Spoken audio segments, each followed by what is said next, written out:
gonna say, we should have just been recording the entire conversation. I don't know how you can. I don't think you said anything too extreme that would have got you canceled. I don't know. We should be live though, so I don't know if I'd get canceled or not. There we go. We did it. We've been having a really interesting debate off camera. Not really a debate. I think it's been a discussion, but it was conversation. The title, I don't even remember what I titled the stream now. When do you burn it all down? I think when do you burn it all down? Yeah. And I think to set the stage, we're talking about a lot of different things before we started the podcast, but there's so much shit going on right now. People are getting laid off. There's wars. Like everything seems like it's just not going the way that anybody really wants. Even the people who are supposedly in power are not getting their way either. Nobody seems like they're winning to some extent. And like people are winning like more proportionally to other people. But I would say like on net average, on balance, like I don't think anyone really says we're really thriving right now and actually means it. I think there are people saying that, and I don't think they believe it either. And so we were talking through that, and what spawned the title was like, how do you realize when stuff isn't going the right way? And two, what do you do to seek to try to correct it, or can you correct it? I think is really where we were locked in for the last 20 minutes. And I think it's applicable to everything, right? It's yes, absolutely. You're building a project, when you're working at a company, when you're running a company, when you're running a government. How do you know it's not working? When do you decide to fix it? How do you decide to fix it? Yeah. And I think on balance, go ahead. No, I think you might have been headed in that direction, but we were having the conversation more about politically and globally. But in my mind, as an engineer, I'm also thinking about hyperlocally or problem solution, right? Yeah. The idea of when you tear it all down and build it from scratch can be a software project. It can be an initiative or something. It doesn't have to be something grandiose as the political world order. Well, I think it's interesting to think about it. It's interesting to think about that in a sense. I use the political world order because it's really easy to illustrate the problem.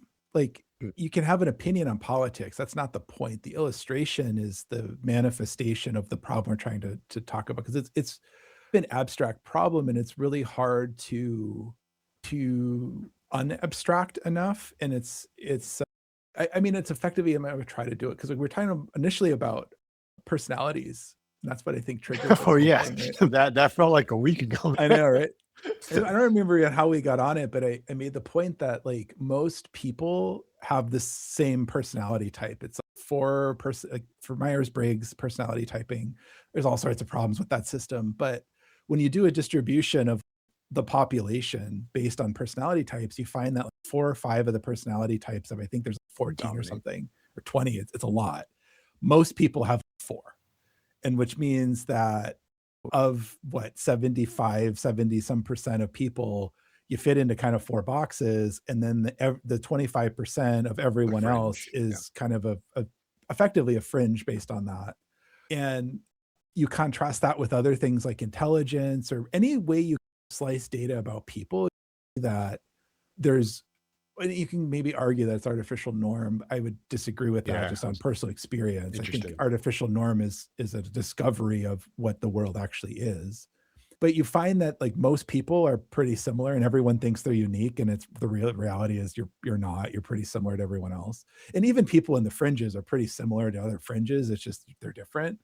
Yeah, I know, right? Same but different. Same but different. Yeah, but it's so interesting because I don't want to talk about AI today, but vector math is like really the way to describe this, right? Yeah, I was going to argue. Yeah, when you take a large enough data set, you're going to find a majority of some sort, right? And then it's to the precision of how different something is, and then things get really strange. And folks can look that one up at home. I'm not even going to try to explain vector math on a podcast without lots of visuals and math. Use AI. I know you probably could, yeah. But the point is that at any given point in history or with people, the distribution holds. So if you have 28 people in a room, everybody's potentially not going to have different personalities, but the 4 personalities or 5 personalities that make up most people are going to be overrepresented based on that group. That's basic statistics, right? And yes, you can find fucking whatever. I don't groups of really people care. that don't follow Right. There's always going to be exceptions and outliers in edge any cases. sort Yeah, of, exactly. yeah, Outliers. but typically that's going to hold true. And so what you find is that in any system, the people in power and control build the rules. And then what I was arguing is throughout history is that certain groups of people, and personality is a kind of a way to illustrate this, run a certain way, right? Your personality dictates all sorts of stuff. It's not a rule book that you have to follow. If you're very introverted, you're not going to go to parties and concerts probably most of the time. You're more likely to not. If you're very extroverted, you're probably going to go to parties and concerts. That doesn't mean that doesn't mean an extrovert can't want to be at home all the time. That doesn't mean an introvert could really love a rave, right? But generally speaking, those preferences are going to set. So the world that we live in is shaped through that. And so that is a lens to look at how we operate as people or a society. It's not the only way, but it is a way. And so the point is that and any time in human history, the people who glum together, whatever that is, build the system, and eventually that system of power gets out of balance. And then you tend to have revolution is what ends up happening historically.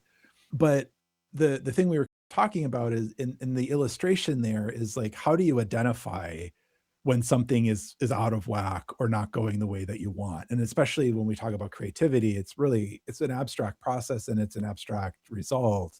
But this is the abstract.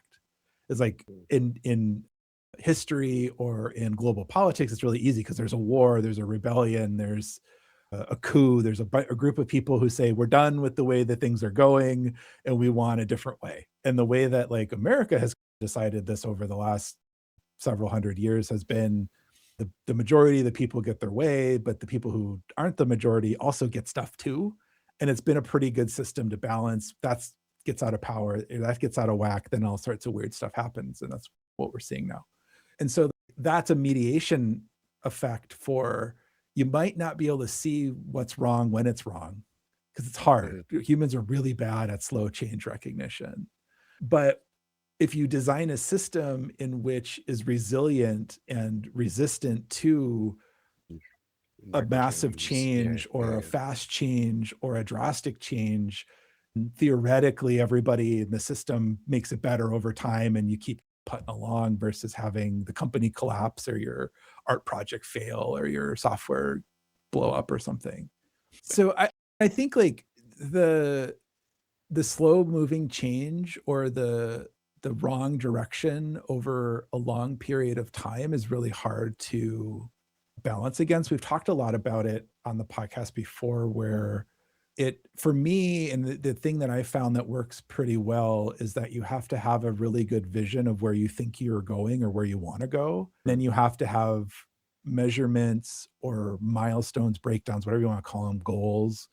And then you have to honestly judge, are you making the goal progress? And if you're not, then you got to ask why. And you have to really try to figure out, is it we're learning something different and we're going a different direction or we're doing a different thing? Are we just missing the mark completely? Are we anywhere, I guess, in between? Those are the two extremes. And that doesn't necessarily mean that you stop doing the thing, but it gives you an indication that you're doing something off of what you anticipated happening. And then you need to have the conversation with whomever to understand, is this what we want to keep doing or do we want to do something different? The problem I find is that a lot of people become non-committal to the original goal and then want to just switch because it's easier to just keep going the direction you're going, even if it's wrong. Because the consequences for doing the wrong thing in society are pretty low for most every measure, including companies. Starting to change. But when money is so free and everybody has so much money, you can throw money at stuff for years or sometimes decades and do the wrong thing and it doesn't sink the company outright, but it over time will. So that's the only thing for me that's really worked, but you need to have the right people with the right discipline and judgment to be like, no, we're not doing what we thought we were doing and this is wrong. And we need to either get back on track or something different. Yeah, I've got a lot of thoughts here because I think one, I don't know anything about this space. I think this is the whole thing I've been trying to dedicate my Oh, entire life to interesting. is trying to figure these things out. But like concretely, I think there are two domains where this is very, very applicable in my own experience. And I don't know the answers, but I work in healthcare. Or I spend a lot of time in healthcare, and Yeah. US healthcare particularly, there's a system that is in place and has been in place. And you talk to anybody in the industry, they tell you it's not a good system to be in, but everyone recognizes that you should burn it down, but you can't burn it down because of the consequences of doing so, meaning lost life. This is one of the extremes of doing something like that. Coming back to the question of okay, everyone recognizes that it burns down. What can you do? Or what should you do about it?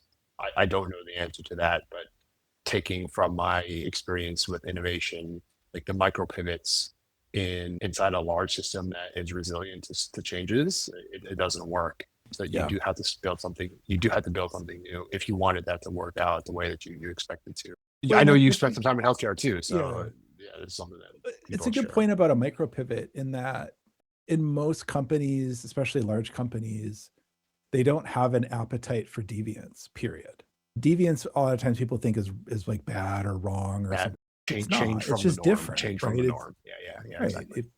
If you're going the cardinal direction of north and someone else starts to go more east than north, you're deviating from north. That doesn't mean the person going east is wrong or bad or whatever, but we've polluted the language. And I think the theory is of why is what we were talking about earlier.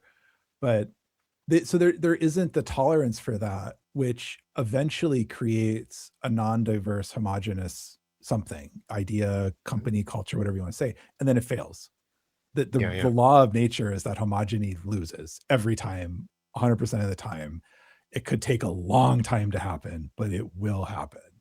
And what we've done in our current system, and I can only speak from the US. I've worked very limitedly with international companies, and usually they work the way we do to try to work with the way we do.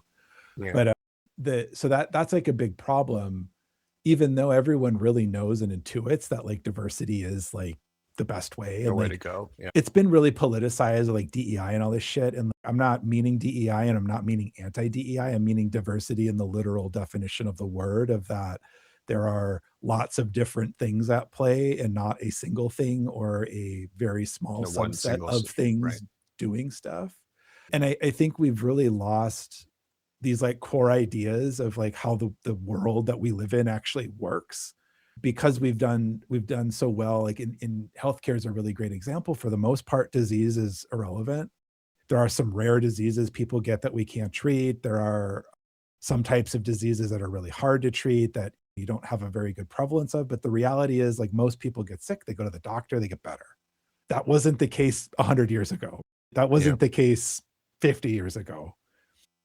And so that's pretty remarkable. So most people alive today, dare I say, pretty much anyone alive today in the US, but that hasn't lived in a foreign country, doesn't know any different. And even still, most of the people Mhm. in foreign countries, polio is largely gone in most places, and a lot of measles, a lot of these diseases that have been so catastrophic to humanity, that reminds you of, I have 10 kids and 8 of them die, and that's just normal, That's right? the way it was. And now it's like most people don't have any kids, or they have 1 kid and they don't die.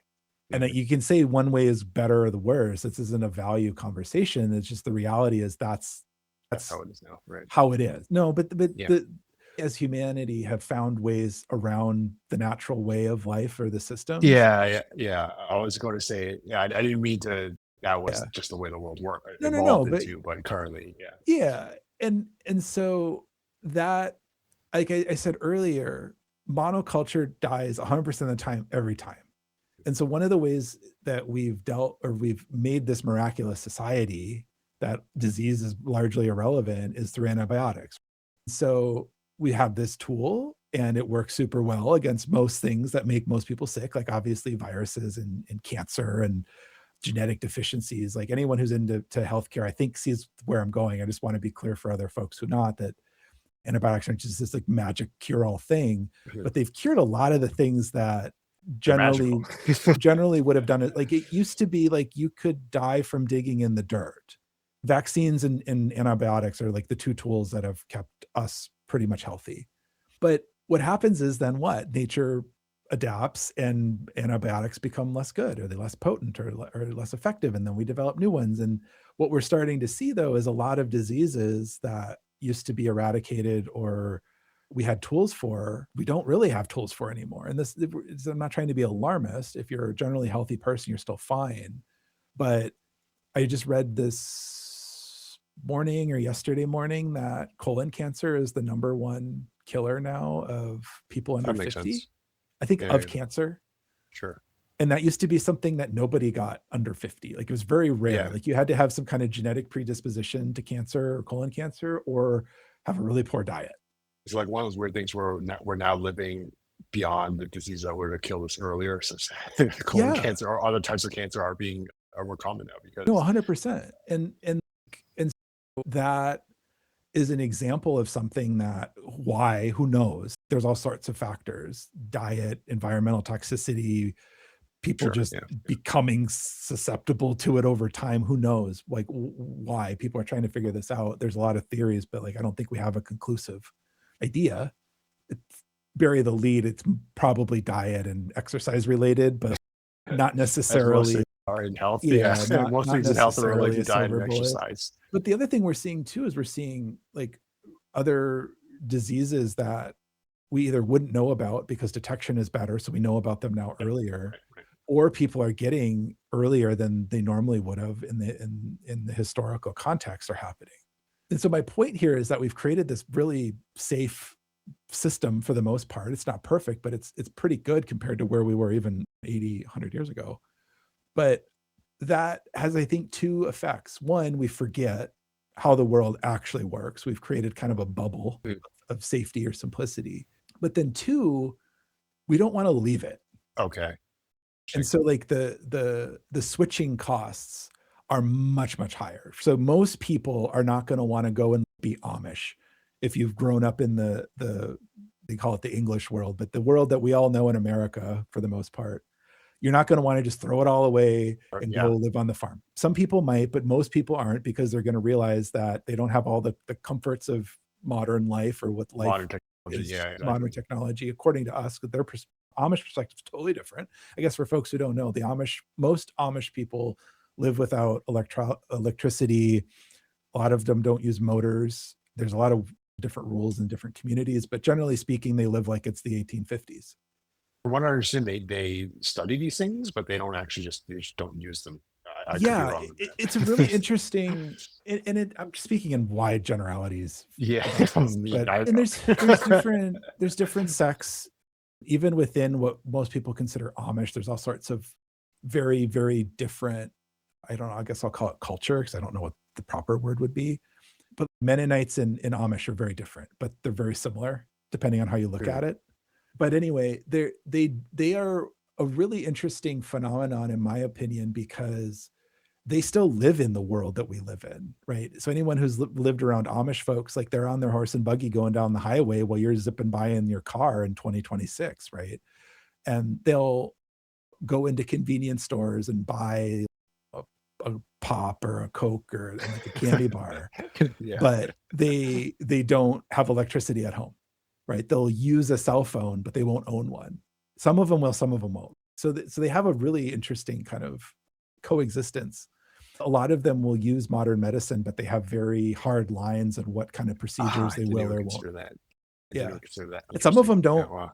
have never been to a hospital. They don't have a birth certificate because they were just born on the farm and you went into town with the new Wow. baby, right? No, it's Fascinating. it's Yeah. bonkers. It's really crazy that they mostly seem to do just fine, to be honest. Like, but we've created this world, right, of such comfort that you don't want to deviate from it. And so it's the switching costs. But going back to what we were talking about a few minutes ago, and then also 20 minutes ago, it it it we've lost the ability, I think, to have hope or faith in an unknown and then to commit to it.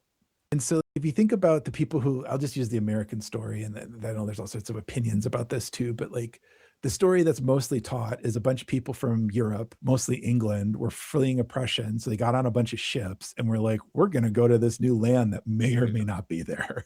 And it's 1600s, and like half of them probably die on the way.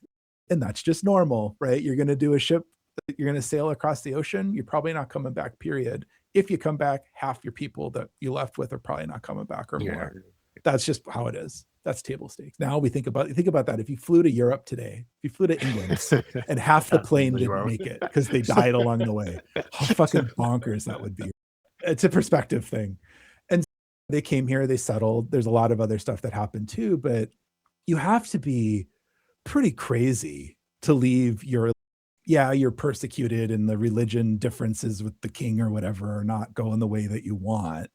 But like you could convert and just pretend to do the thing and live and still have your wheat farm and have a pretty decent life. Like maybe you're morally opposed to it, but you're fine. Or you could get on a ship, have a less than 50% chance of making it or ever seeing land again and fucking try it. So to your point of we can't change healthcare because people might die, we've built a society where that's not common or normal, but we could totally change it anytime we wanted. And I'm not advocating that we do or don't. I'm not saying that I want more people to die. But the reality is like, what is it? Acceptable loss is what we're talking through is there are different levels for that. Sure. Yeah. But the point is that we've created these systems, these institutions that are pretty damn good considering what we've had in history. And they're not perfect at all and like they can always get better, but like the switching cost seems to be high. Like we don't probably know, but it seems high, so we don't want to do it.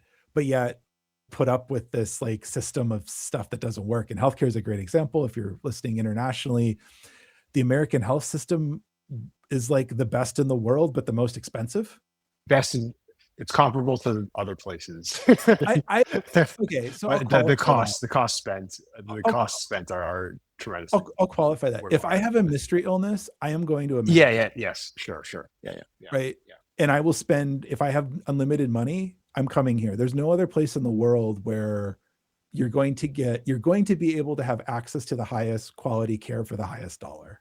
Other places, on average, you might get better care, you might have better outcomes, but I am 100% confident we have the best and brightest minds in this country. You just have to find them or pay them, right? That might be the weird perverse side of the healthcare system. It's an equity problem, right? That's what it is. Like you can have a value judgment for or against it, but the reality is like that our system is awesome. It's really hard to get access to the awesome system, and the awesome parts of the system are largely inaccessible for most people. We could change that, right. But that's what we're talking about. And why don't we change it? Because those two problems that we've talked about. And part of the issue with the way that the medical system is designed here is that, kind of like what you were saying earlier, it's very resistant to deviance. And it's really designed to conglomerate. And so like IDNs are a thing within healthcare that effectively consolidate care under the auspice of efficiency. Sure, there's efficiency there, but then you also lose diversity and you lose different ways of doing things, which may or may not be better.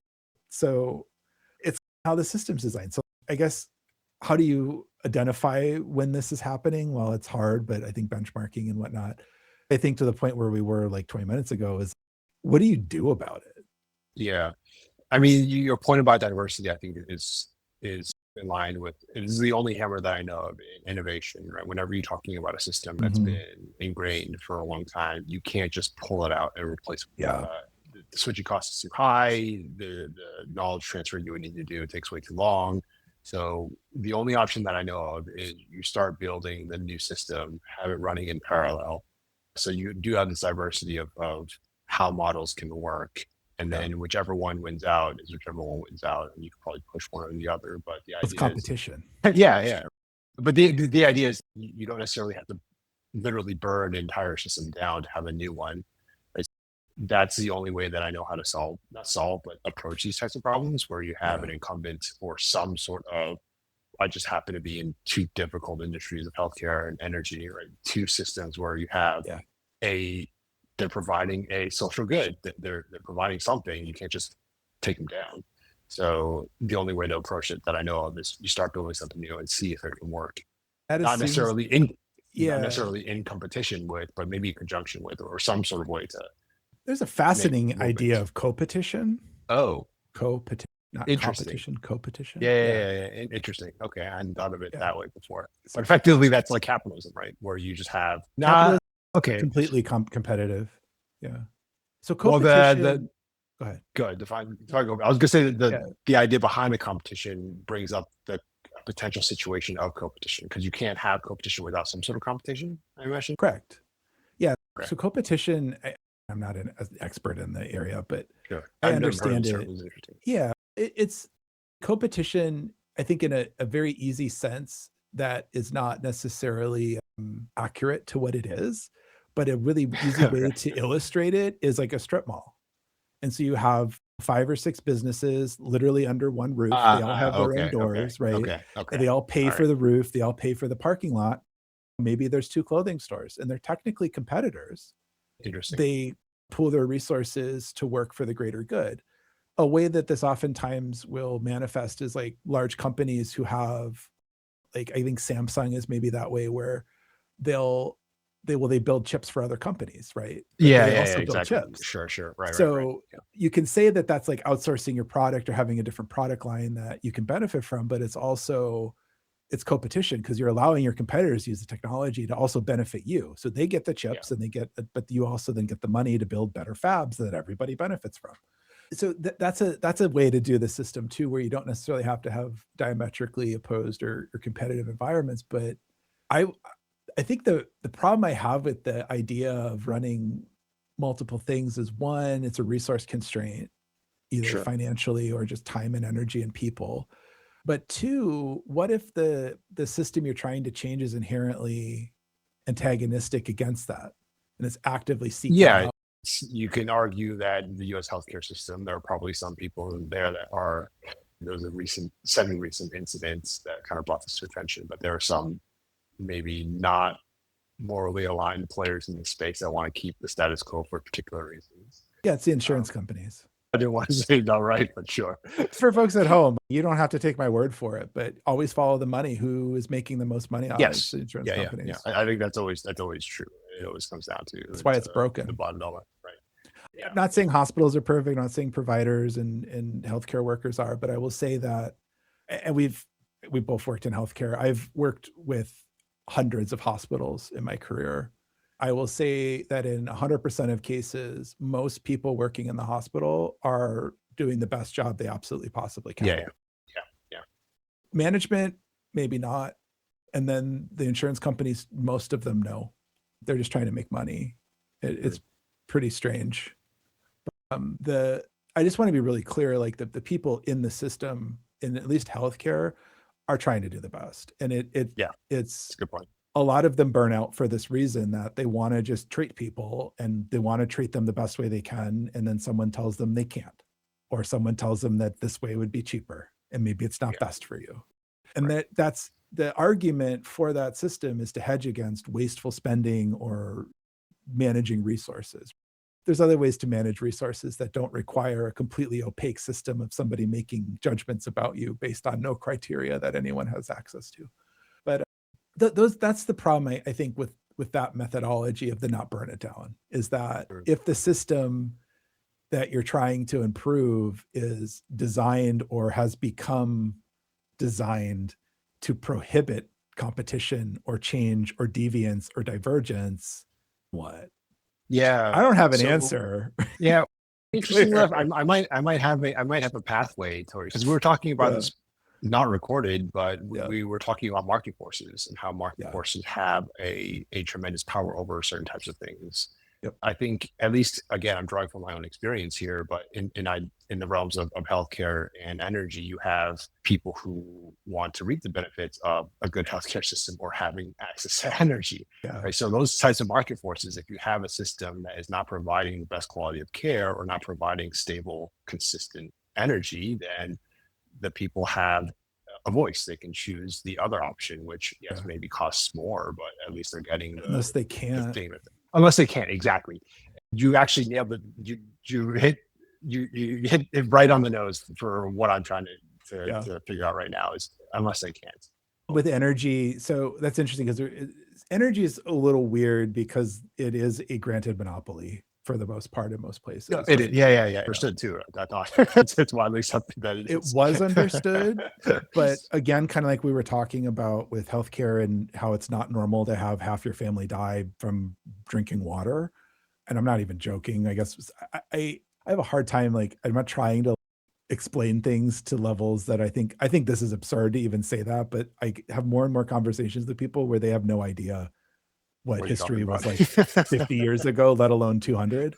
But that's the point that with the monopoly is that I don't think most people do realize the utility company is a monopoly. I don't think most people Oh, even know I what see a what you mean. monopoly Okay. is. Okay. And so when you say a legally granted monopoly, yeah, they are, but I don't think people realize that anymore. What that And means. Sure. Okay. right. And so what that means is that we've decided that one company should have the full rights to a thing, in this case, power. So The they get to industry. Yeah. own the lines, they get to own the generation, they get the whole thing, because vertically integrating something isn't typically cost efficient. What ends up happening in a monopoly is that you get a verticalization and then there is no pressure to innovate or get better. And then you have Cuba, right?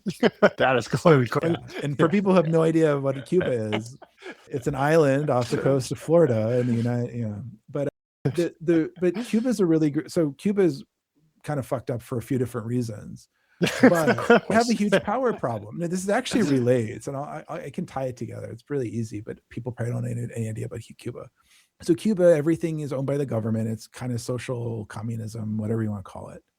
But the 80% of the island, I think, is generated under one power company, and they have not invested in any infrastructure for basically 70 years. Yeah. And so they have massive issues with power more and more frequently because they haven't made that investment.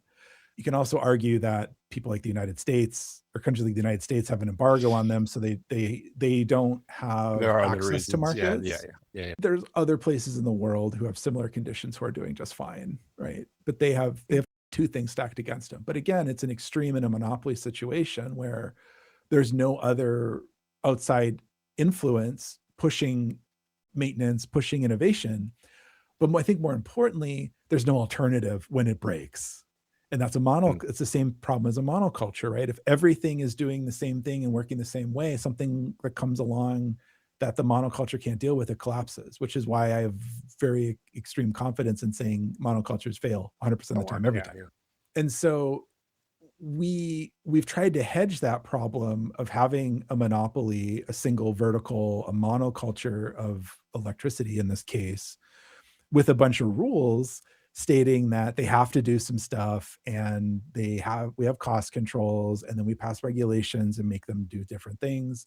That's gone, I think, completely haywire from where it was in the early 30s or 40s. And I would say we have fundamentally different problems now than we did then. So back then it was literally building the thing. How do we build a national electric grid? It's really expensive and it's really hard. So we're going to give all of those rights to verticalize to a specific company and give them public money to do that, with the auspice that they're not going to go crazy and jack up the rates because there's no other competitor. Now we have to maintain that, but then also build more. So like the whole AI power thing, the whole air conditioner, electric cars. So you still have to build the grid, but it's a very different system. And this relates to a lot of what we talk about. It's very different to build something 0 to 1, as we would say in tech, than from 1 to n. Yes. Yeah. And that's, I think, a lot of the problems that we're seeing with a lot of these systems that we've created, is that they were initially designed in a 0 to 1. Let's go incentivize the team to go build something we've never done before. Okay, done. Now what? Running the thing is much harder, and maintaining the thing is much harder. And I see this all the time in tech companies, that they just want to 0 to 1 everything, and then you get all this crap that doesn't work and talk, and then it eventually falls apart. And so again, how do you hedge against that? We've talked through strategies, and I think these strategies work. The problem tends to be when the system is so out of whack that the dynamics of any sort of rebuke to a monoculture don't work. And tech is a great example of this. Like the enshittification is something that people talk about. I don't particularly subscribe to the idea, but the idea is effectively that everything in technology is getting worse because the incentives are to make it worse. Meant to lock you the in. incentives are to not make it better. Yeah, is I think what it is. yeah, perverse incentives. I think that that covers a lot of industries. Perverse Yeah. incentives. You could argue And like most as well. tech companies are vertically integrated, which is a fancy way of saying monopoly. And then they say they're not a monopoly because there's another company that does something similar, which we then Close call a enough. duopoly, which again is the same problem of, okay, you have 80% of the market with one company and 20% with the other. Well, there's still no market forces on those companies.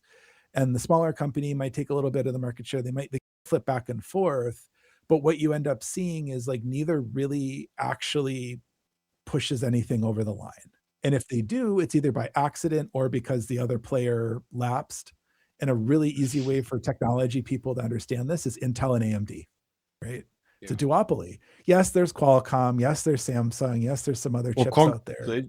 those two, like the Intel and AMD were the only ones that made like desktop processors. So there was like a And large server chunk of the markets that were processors. so yeah. Yep. Yeah, as And to my knowledge, Qualcomm and the others did not. well, there's Yeah. Fujitsu, there's IBM has their own chip. Like there's other chips and architectures out there, but the reality is they're like 1%. And it was AMD and Intel doing I didn't even desktops. realize. Yeah, Yeah. yeah, yeah. And even like phones for a while. And then everybody started going to ARM with Qualcomm. But the things that the phones ran on, the servers, were all AMD or Intel. And Right. for the longest time, Intel had a massive advantage. They had much better technology, frankly. And then the last, I don't know, 10, 15 years, they've not Something really happened. pushed anything. Yeah. AMD in the consumer space hasn't really done a ton, but their server space is just completely leapfrogged Intel. And it was so bad that the United States government had to actually bail out Intel. How do I know this stuff doesn't work?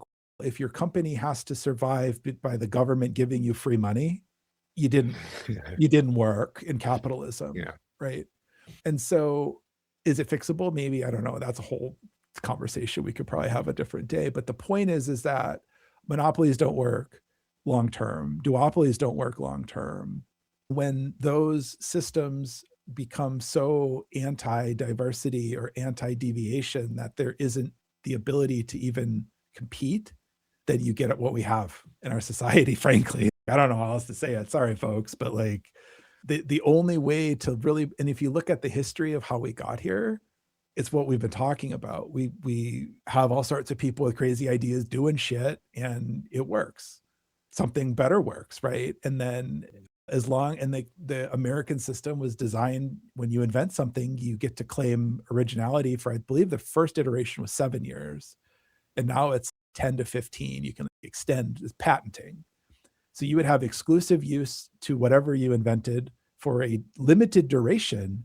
And then it's supposed to go to the public domain so that everyone in society can benefit from it, including your competitors. But you have enough head start with it to be able to mature it, make it more efficient, make it better, and then build something better than the thing. But what we've done is we've gotten rid of that mechanism too. So we've built all of these diverse mechanisms to keep things moving, but over time we've slowly chipped them away or made them less useful. And so I would argue that one of the only ways to combat this problem, like in reality, is to use multiple approaches.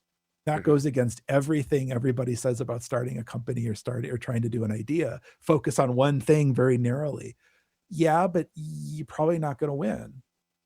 I draw an interesting parallel here between engineering systems where you saw this a lot of blockchain, or this maybe if you're not in the industry, you maybe didn't see it, but this whole idea of decentralization and having multiple ways of doing something was supposed to be the way. But in technology, centralization always wins in terms of efficiency. And in some weird sense, that applies to large scale systems that are not strictly engineering either. But I think we're at a tipping point where we need to or break out it's a law of nature, right? It's and I think bundling humans and are unbundling, right? humans are great at this, right? We exploit the monoculture, we exploit the monopoly, like wheat, corn, rice, like the Exploration and monocrops, exploitation, right? And we wouldn't be here without them. But the reality is, I forget what it. There was an amazing documentary I watched on food, and in America, I think we grow like basically 3 types of corn in mass. I wouldn't be surprised if it were just Right. 1 or 2. If I do alternative corn. It's basically 2, and I'm sure somebody in agriculture is going to yell at me, but it's the field corn that you see. That's the corn everybody by the side of the road, everyone Imagines kind of when they see, associates with corn. That mostly goes to feeding animals and then burning as ethanol, which is a terrible use of anything. And then there's the corn that we eat, you get in the grocery store, or you get in a meal or something like that. And then there's some other stuff, but it's mostly fringe. But I was watching this food documentary, and modern corn as we know it originated in Central America for the most part, and to some extent South America. But the Mexican, or what is now Mexico, Mexican culture, had over 1,000 varietals of corn. Yeah. And we, over time, figured out these, I think it was, they had the graph, and I wish I remembered what this was, because it was something, it was like, what about food? Or it was like some kind of question with food. And it was, I don't know, 15 years ago, but a great documentary. And we went from all of these different diversities of corn, and then they had the graph over time. And then at the, right before industrialization, we were down to 200, give or take. And then after industrialization, it was like 2. And the problem with that then is disease, and it's fertilizer. Yeah, I was gonna say that there's something about this where but like it's inherent of humans to, we latch onto the thing that kind of wins, and then we push it forward. Make it, squeeze the most value you can out of it. And that's not a bad thing. And the thing that we figured out in like the 1700s and 1800s, again, which is one of the principles of America is built on, is that when you win like that, that's because of the society. And then we need to return those winnings to the rest of the society. And then we do that through taxation. We do that through patents and information sharing. We do that through university, where you get the major breakthrough and your name is on the paper, and you get credit, and it's named after you, but everyone else gets access. The problem with our system is when we then remove that. And the brilliant thing that we've developed as humanity is that we return those dividends, so to speak, to the society, and we've really gotten away from that. And so like part of this is a PSA for folks, I think, in that we can always change how we do shit. And like we as a society, like I think this is a massive structural problem with America specifically, because that's where I'm at. But I also see like the rest of the world, frankly, is having the same struggle. That's why I use the political analogy so much, because it's everybody sees it. The problem with politics is that everybody has so many opinions about shit that they get lost in like, it's not what I want. It's exactly what I want. Emotion. But that's the problem, right? Is because if your idea is that the only way to win is that I win and everyone else loses, then we all die, you included. And so that's bad. Hot take, that's bad. Breaking news. Breaking news. Yeah. But we can change these rules, right? And there's so many arguments for and against this. Again, that's the problem, part of the problem with politics. And so like, what do you do to fix it? You change the language, you change the rules, you change the analogy and I don't particularly like that. I think we just need to spit facts to people at this point, because we have never lived at a time history where you can get the information, you can understand the history, you can read the history, you can do whatever you want. I mean, and find it. But facts don't change minds, stories change minds, emotions change minds. We know that as science communicators, right? The reason of that is what we were talking about before we hit record. Yeah. And there's a solution to that. But